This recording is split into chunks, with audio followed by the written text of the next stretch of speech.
कहाँ के लोग?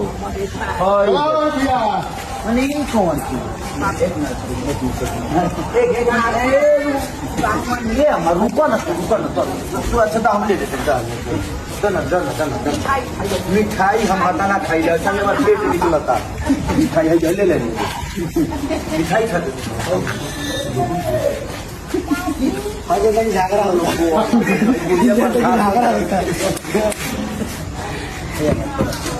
वीडियो जो आप देख रहे हैं खेसारी लाल यादव का सोशल मीडिया पे बहुत ज़्यादा वायरल हो रहा है। जो आप देख सकते हैं खेसारी लाल यादव कुछ बात विचार करते हुए नजर आ रहे हैं और साथ में खेसारी लाल यादव को मिठाई देते हुए भी बोल रहे हैं। खेसारी लाल यादव जो औरत दिख रहे हैं उनको आमा बोलते हुए नजर आ रही है। और आपको पता होगा कि बिहार में आमा माँ को बोलते हैं। जी हाँ, माँ को ही आमा बोला जाता है। शुरुआत में तो देखने के बाद ऐसा लग रहा था कि खेसारी लाल यादव का कोई मूवी का शूट चल रहा है, पर ऐसा नहीं है। पूरा वीडियो देखने के बाद पता चलता है कि खेसारी लाल यादव जाते हुए नजर आ रहे हैं। और आपको बता दूं कि इसमें खेसारी लाल यादव के दोस्त और मैनेजर कहले बंटी यादव भी साथ में नजर आ रहे हैं। तो हो सकता है कि खेसारी लाल यादव के मैनेजर बंटी यादव का ही ये लास्ट में तो इस वीडियो में आपने देखा हुआ खेसारी लाल यादव ये बोल रहे हैं कि मैं मीठा ज्यादा नहीं खाता हूँ। जी हाँ, नहीं खाता हूँ। खेसारी लाल यादव ये भी बता रहे हैं कि पेट निकल रहा है इसलिए मीठा उतना छोड़ दिया। जो हाथ में से खेसारी लाल यादव छीनते हुए लेते हुए नजर रहे वो शायद पैसा है। जी हाँ, पैसा ही है। शायद मिठाई खाने के लिए ही पैसा देते हुए बोल जो भी हो, आप सभी को ये वीडियो देखकर कैसा लग रहा है नीचे कमेंट में बताना ना भूले। इस वीडियो को एक लाइक करें, लोगों तक ज्यादा शेयर करें ताकि पहुंचो। चले पे नए हैं वीडियो को पहली बार देख रहे हैं तो हमारे इस चैनल को सब्सक्राइब करके अभी तुरंत जुड़ जाइए।